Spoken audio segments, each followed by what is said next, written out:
Esse garoto Hendrick, ele quando ele jogava na base, ele foi queimando etapas, eu não conhecia. Quando a gente conheceu, eu pelo menos, tá?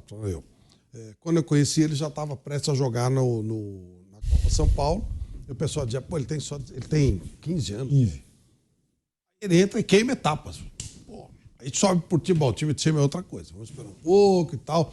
Não dá para botar um moleque com 16 anos, ele entra e confirma. Hoje, na Inglaterra, estreou o garoto Gordon. Jogou ali pelo lado esquerdo. O Gordon, o campeonato que eu mais vejo é o campeonato inglês. Eu assisto, é muito difícil eu não ver jogo no final de semana na Inglaterra.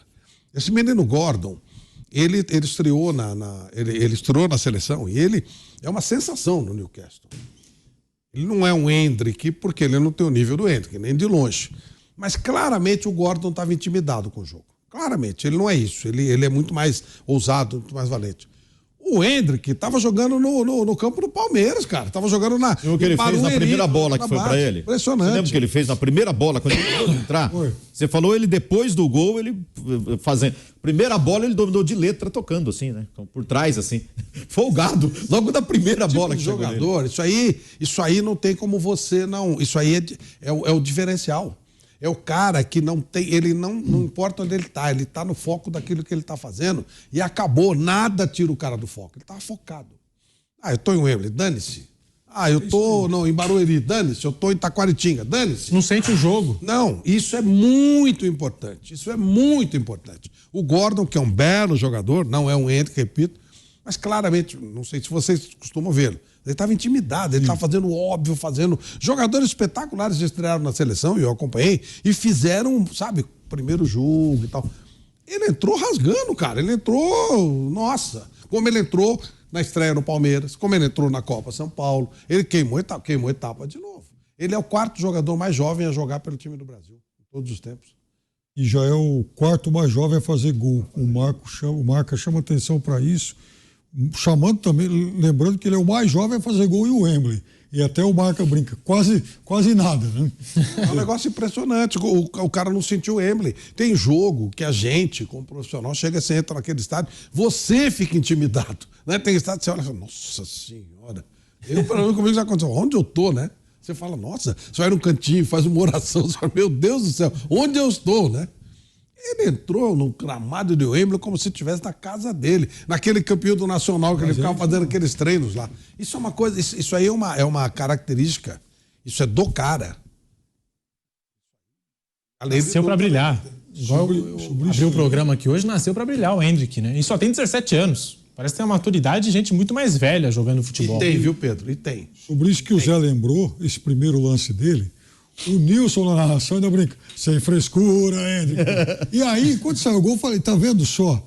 Você, da primeira vez em que o Hendrick pega na bola em Wembley, você já chamou atenção pro fato de que o menino já tentou alguma coisa diferente. Ele não foi aquela coisa de, não, a bola vem pra mim, tá queimando no pé, vou tocar pra quem tá mais perto. Não, a primeira bola dele em Wembley, ele tenta fazer uma coisa diferente. Depois do gol, ele tentou lá uma meia-lua, lá, gingou. Foi isso que eu falei, Porque, assim, ele não é alguém para fazer o convencional. Definitivamente o Hendrick não é esse tipo de jogador. Ele vai sempre buscar o diferente e tomara que ele tenha, ao longo da carreira dele, técnicos que incentivem isso. Olha, se errar a primeira, a segunda, a terceira, não tem problema nenhum, vai lá e tenta a quarta que você vai conseguir. Você é diferente. Ele foi tão feliz que ele vai trabalhar com o Ancelotti. Né? Exatamente. Ele costuma fazer isso, ele sempre foi assim, até quando era... Vinícius Júnior que eu diga. Ele incentiva, ele faz o jogador crescer, evoluir, ele batia muito bem na bola e passa isso para os jogadores, ele só tende a evoluir. Até em cima do que o Flávio comentou sobre o Hendrick, Piperno, jogador diferenciado, não sentiu o peso de Wembley, jogar com a camisa da seleção brasileira contra a Inglaterra, 17 anos, jogando já pelo Palmeiras, decisivo pelo Palmeiras, campeão brasileiro, vai jogar no Real Madrid no meio do ano, no meio da temporada. O que falar do Hendrick? Você estava até me mostrando que os jornais de fora, todos repercutindo aí a vitória do Brasil e o gol dessa joia do futebol brasileiro, Hendrick, Piperno. Não, o Marca, principalmente, é o mais eufórico de todos e que já era algo também imaginado a partir do momento em que ele fez o gol. Agora, eu acho que, assim, a gente está diante de um candidato a fenômeno. E não é porque fez o gol hoje. Eu falo isso faz muito tempo. E você já deve ter trabalhado comigo em quase que quase que uma centena de transmissões desses últimos tempos e desde que o Endrick apareceu. E você sabe muito bem o que eu penso disso. O senhor está rindo aí. Desde a Copa do Mundo, então, foram incontáveis transmissões. Copa do Mundo de 22 para cá, eu, Piperno, hein? Piperno às vezes não aguenta nem mais olhar para minha cara, mas diga lá, Piperno.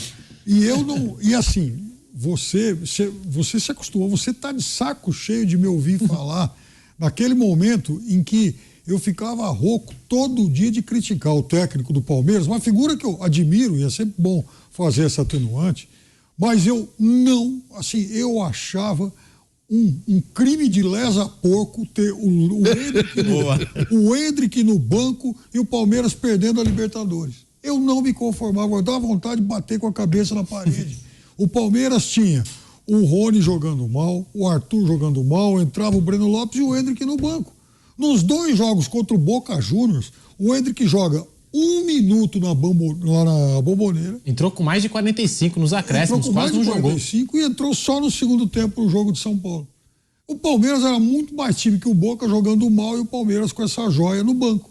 Então, quando a gente... E aí eu puxei esse assunto porque é claro que agora também é muito fácil a gente olhar para trás e criticar os trabalhos anteriores da seleção brasileira que foram de fato muito ruins. Primeiro que o Ramon, convocar o Ramon para ser técnico da seleção é dar um bico na seleção. É falar, bom, a seleção não importa, então pode ir qualquer um. Foi um erro grotesco do presidente Edinaldo, grotesco, imperdoável. E o Diniz, eu acho que também, naquele momento, talvez fosse o técnico no momento errado. Mas, quero dizer o seguinte, é fácil agora dizer que o Diniz fez tudo errado, porque o Brasil está curtindo um resultado bacana, diferente, mas eu quero dizer que não é só o Diniz que fez tudo errado. Estou chamando a atenção para o erro que o técnico do Palmeiras cometeu na semifinal da Libertadores. Não foi num torneio qualquer, uma circunstância qualquer. E eu não estou falando isso porque o Endrick fez o gol em Wembley hoje. Quem nos acompanha sabe disso, sabe que eu sempre fui um crítico disso. Então, isso mostra também que no futebol, aqui no futebol brasileiro, a gente está toda hora testemunhando alguns erros imperdoáveis. Seja dos técnicos anteriores da seleção. Nós criticamos muito o Tite, por exemplo, na Copa do Mundo, pelo fato dele não ter conseguido explorar aquilo que o Vinícius tinha de melhor. Eu acabo de criticar o Abel por conta da história do Endrick, o Fernando Diniz não foi bem. Então, aqui no futebol brasileiro, nos últimos tempos, tem se errado demais. E é isso que a gente tem que começar a cobrar com mais insistência. Seguimos no canal do YouTube Jovem Pan Esportes. Muito obrigado pela audiência. Mais de 50 mil pessoas assistindo só no YouTube, fora a audiência da Rádio Jovem Pan em todo o Brasil. Muito obrigado pela audiência. Vai deixando o seu like aqui no canal do YouTube Jovem Pan Esportes. Isso que o Piperno falou do Abel com o Endrick vai ficar marcado, não tem jeito. Vai ficar marcado o jogo contra o Boca Juniors, aliás, os 2 jogos da Libertadores da América. E um exemplo disso, até no próprio Palmeiras, com o Gabriel Jesus e o Osvaldo. Não foi, enfim, um jogo do mesmo tamanho como o do Boca Juniors, mas a gente lembra até hoje daquele torcedor do Palmeiras ali no banco, coloca o Gabriel, e o Osvaldo não colocava o Gabriel Jesus, só foi escrito... E até hoje a gente lembra, cara. Então imagina se a gente não vai lembrar dessa situação do Endrick na Bomboneira entrando com 46, 47. Vamos lembrar, pô. O Gabriel só foi inscrito porque o Cleiton Xavier machucou e aí abriu uma vaga para inscrever no Paulista, hein? Tá vendo como a gente lembra? José Manuel de Barros, tá aí o Endrick, o autor do gol da vitória da seleção brasileira há 17 anos. Você estava me mostrando aqui a capa do Marca, destacando aí o Endrick, que em breve vai jogar pelo Real Madrid, Zé. A manchete é Endrick conquista o Wembley. Que isso? O Wembley é um templo do futebol mundial. Assim, o Dorival não precisa se sentir obrigado a escalá-lo de cara no próximo jogo, na terça-feira. Se ele quiser repetir o time que começou jogando, vem de vitória. Mas assim, ele foi muito feliz em colocar o Endrick para jogar. E na primeira alteração que ele foi fazer, já colocou o Endrick para jogar. Ele foi muito feliz. Eu ia ficar muito chateado se o Brasil, nesses 2 jogos, e logo no primeiro hoje, não tivesse colocado o garoto em campo para atuar. Ele mostra estrela, mostra categoria, habilidade e mostra intimidade com a camisa da seleção brasileira.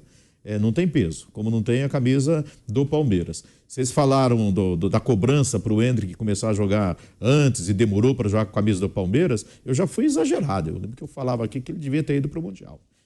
Sei lá, tinha 16? Com 16? Estava com 16, né? Não sei se...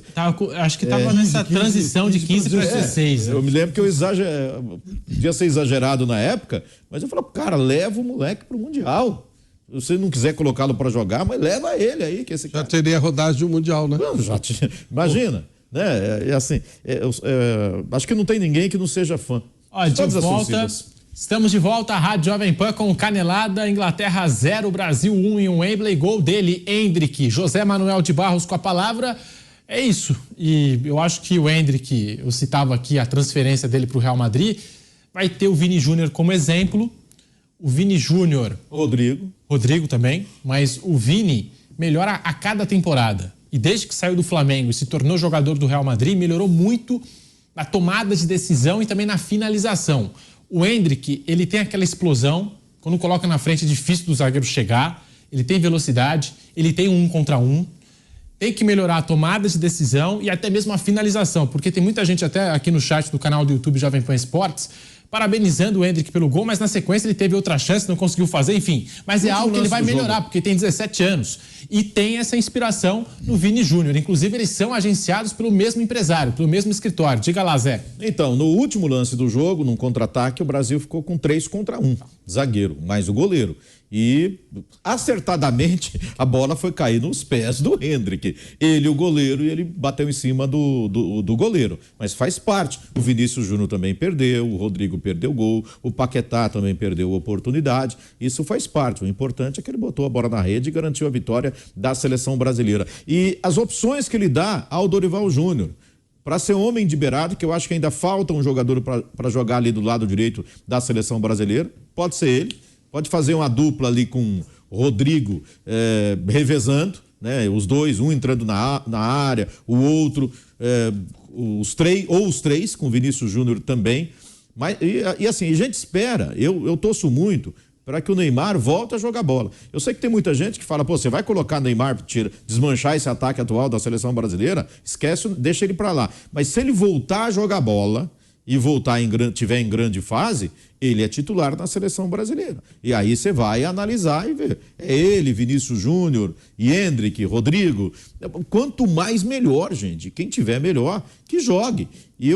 Mas eu tenho uma expectativa muito boa, que na próxima Copa do Mundo o Endrick seja um jogador decisivo para a seleção brasileira.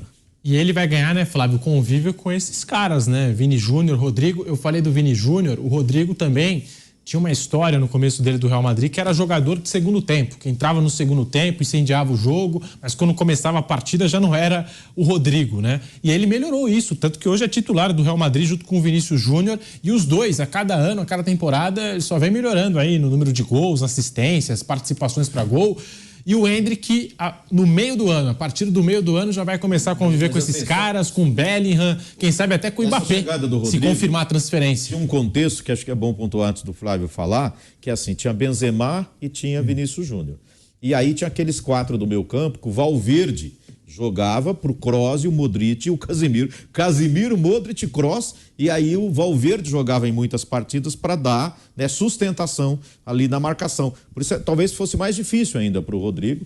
Muitas vezes ele entrava só no segundo tempo, porque o Real Madrid começava o jogo com esse quarteto ali no meio. Chegou até na Copa do Catar todo mundo dizendo isso. Não, o Rodrigo é jogador para segundo tempo, não pode ser titular da seleção. Mas enfim, ele mudou isso, já mudou. Ô Flávio, e o Endrick vai conviver com esses caras todos, né? O Zé falou Toni Kroos, Modric, Rodrigo, Vini Júnior, Bellingham. Quem sabe daqui a algum tempo, né? Mbappé tem sido aí especulado. Muita gente falando dessa transferência para o Real Madrid. Vai estar no meio dessas feras todas, hein, Flávio? Ele sempre estará no maior time do mundo, né? Que é o Real Madrid. E, portanto, ele vai estar aprendendo, vai crescer, vai... Às vezes a gente esquece, né, pela precocidade dele, que ele tem apenas 17 anos. Ele vai evoluir muito, ele vai crescer demais, ele ainda vai ser um jogador de muita evolução no futebol. E isso é importante, isso é legal. Essa frieza dele não chegará como titular no Real Madrid, evidentemente, mas talvez ganhe rapidamente essa condição de titular. Do jeito que ele é, do jeito que ele faz, o Ancelotti não vai ter teimosia nenhuma, não. Se ele entregar, ele vai pro jogo, ele vai jogar. E ele tem algumas virtudes, né? Realmente, uma explosão fora do normal, uma tranquilidade fora do normal. Tem que melhorar uma coisa ou outra? Lógico que tem. Se ele não tivesse que melhorar com 17 anos, pelo amor de Deus, né? Mas essa convivência, essa ida, esse outro nível do jogo que ele vai começar a encarar, jogar Champions League e tal, aí o cara tende... E só pra gente não esquecer, né? Não deixar passar batido. Outro que tem o mesmo perfil é o Beraldo, hein? Sim. Pô, mas que moleque, ele estreou no São Paulo, deu o menor tchum. Estreou numa gelada no Paris Saint-Germain, um jogador machucou, ele entrou. Marquinhos? Não foi o Marquinhos, não. Foi um outro zagueiro que machucou na estreia dele. Ele entrou e... Skriniar. Isso mesmo. Aí, H. Sperber acusou aqui num ponto. Aí ele vai para a estreia da Champions League. Tá emocionado, cantando hino. Você vê que ele tá chorando. Jogou pra caramba. Vai estrear na seleção brasileira, em Wembley, contra a Inglaterra. Jogou com tranquilidade. No final até brincou.